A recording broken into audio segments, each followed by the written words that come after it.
welcome to Wangeshi TV. Today we're going to talk a little bit about how I maintained my sobriety for 3 months, 90 days, 100 days actually, 106, but who's counting?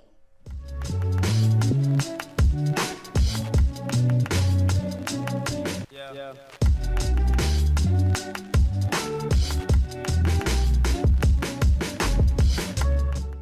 Okay, so basically, late last year, I decided like I want to be sober for Q1.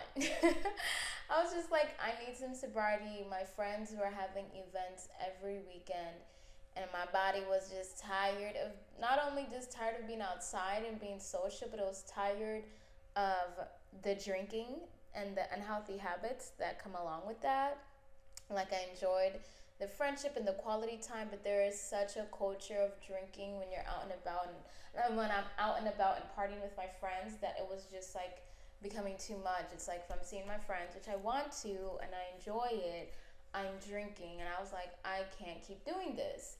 So I was like, you know what, for New Year's, I'm just gonna not drink. And I just decided Q1.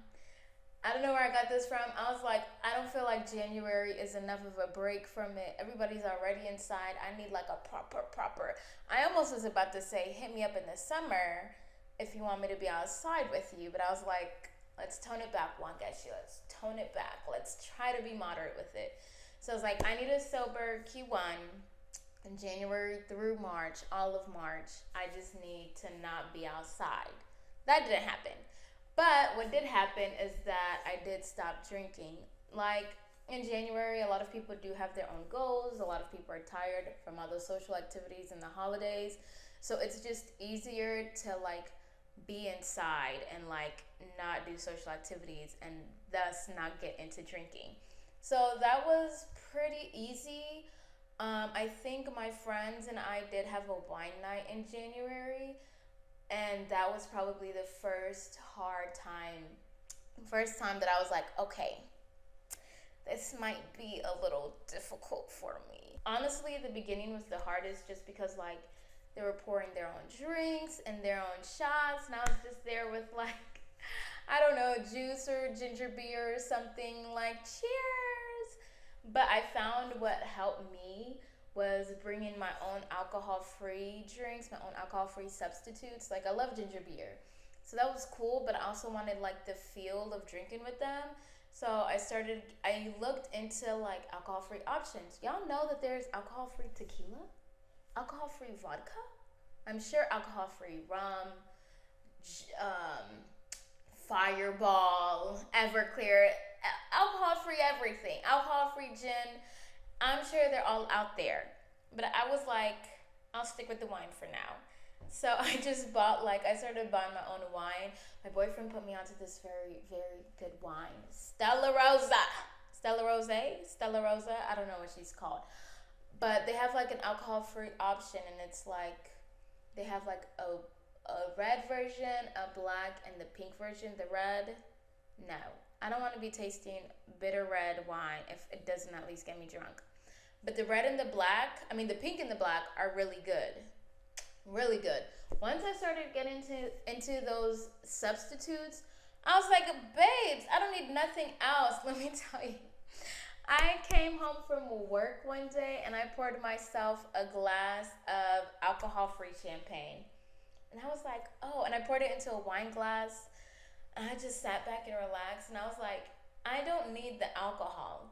I just need the feeling of drinking, the feeling, the semblance of it. So usually I'm a social drinker. So when I would have like my alcohol-free wine and take shots of that, or if I'm like, I'm going to pour myself up a glass of champagne, it doesn't really matter whether it has alcohol or not to me. And don't get me wrong, it took me a little bit to get there. But I realized like I more so miss how alcohol made me feel in an environment when I wasn't drinking.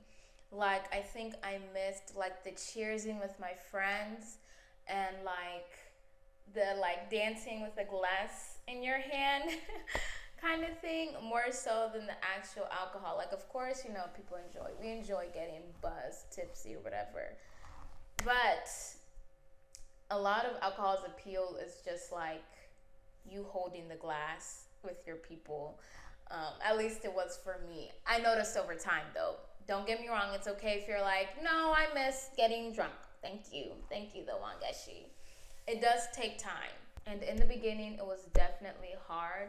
I know what helped me through this process was like I had an app called I Am Sober, and I would see, especially in the beginning, day to day counting, and I was like, oh my god, I want to do 100 or 90 days, and like it's at day 6. But as time went on, like it just helped. I think the first time for my social event, I was like on day 13 or something really small for sobriety, and I was like, okay, well, I'm only at day 13, and then I got really tempted to drink there, and I was like, dang, I want to drink. But then I didn't drink. And then I saw it go up to day 14 and day 15 and day 16 and day 17 because I had a whole other week of no social activities, no temptations. And it just made it so easy to think about, like, the temptation only lasts a night or a couple hours. Like, the temptation doesn't last as long as your sobriety does. Like, if you're going strong for 14 days, you might have one day of temptation, but it does not mean anything in comparison to how long you're going. Okay, so for me, I was like, okay, if I'm on day 16 and I gotta be sober, well, after this event, I'm gonna be on day 17. And then I won't have temptation again till day 28. So just knowing that the temptation is really short term helped me so much. So much, y'all. The social activities with your friends, they don't last more than a day, maybe a weekend, maybe a couple hours. If they're lasting more than that, maybe you take a step back from your friends, especially in the beginning when you're trying to like make progress in this. Like, don't be out every weekend if you know you're gonna struggle every weekend. Maybe be out every other week or once a month, just in the beginning until it gets easier. And also just like keep a reminder in the app. I had like a little note to myself as to why I'm doing this. I told myself, I don't want to put poison in my body every weekend socially. Like, especially like if you binge drink one night, that's so much poison in your body that you have to get rid of, and it affects your mental health, your physical health, long-term, short-term health. Like, your body is literally getting drunk because it's being fed poison and it can't cope with that in your body. So I put that in my reminder. Also in my app, I also put that I just don't want to wake up feeling like trash. Like, there were so many weekends where I was like, I would just wake up with a hangover, and I'm like, dang, whether I drank that much or not, I would wake up with a hangover.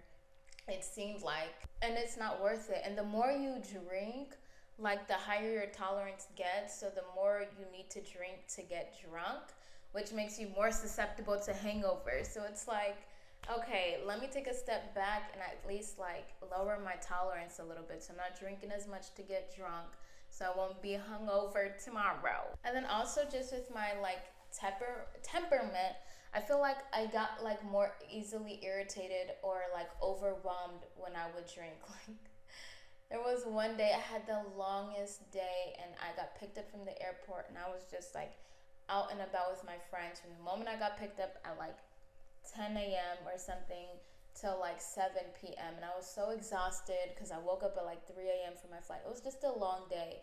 And then we were drinking, and at the time it was fun, but by the end of the night, because I was so tired and everything was so overwhelming, I just walked away. Which, also is like when you're drunk, you don't make as smart decisions. That frontal lobe is a little messed with. But I was like, I can't be with these people right now or I'm gonna get irritated.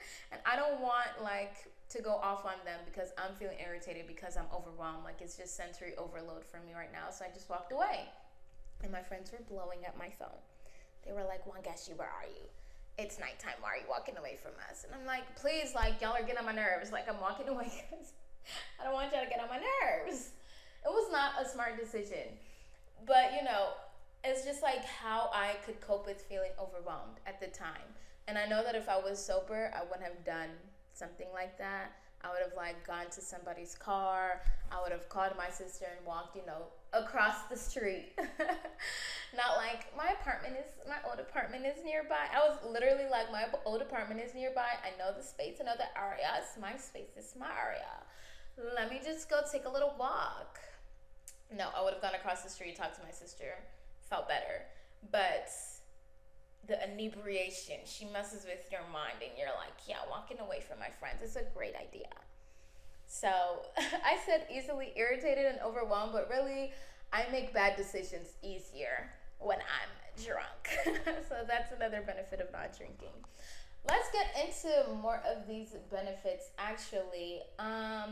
Health and weight, okay? Because I know that's why some of y'all might be here. Health wise, girl, waking up, I was just like, wow, I had a long night last night, and I just wake up feeling like it's another day, it's a new day.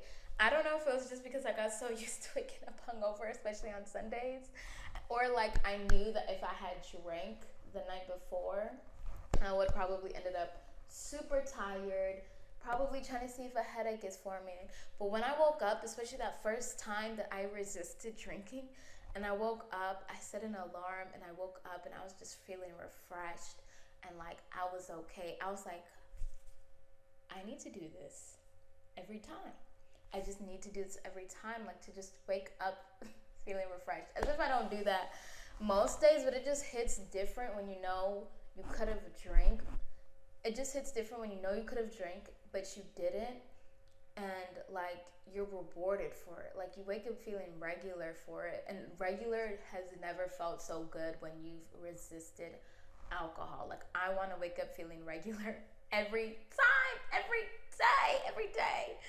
So that was definitely a benefit.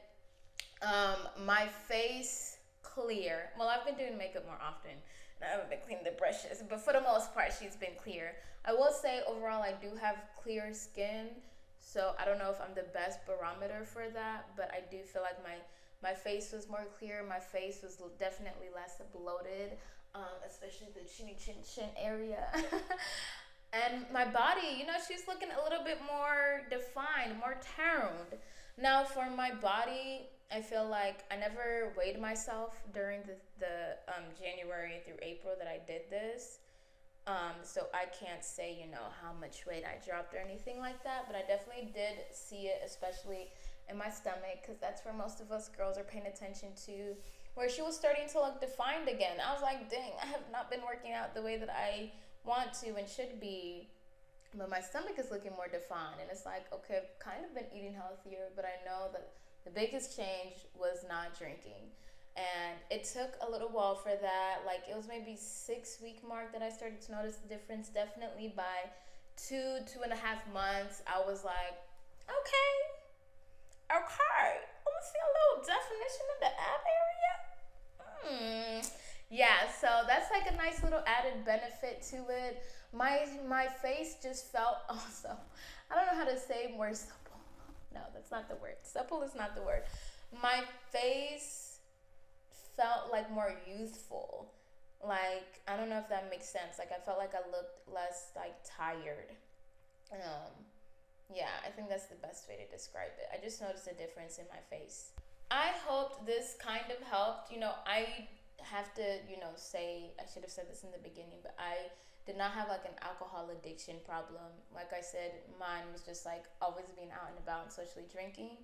So I don't know if this should really apply to you if you think that you have a legitimate like alcohol addiction problem. Even if you're a functioning alcoholic, definitely I think you should take this with a grain of salt. I think you should talk to a professional. But even if you do feel like you have a problem, this is a start, watching this video.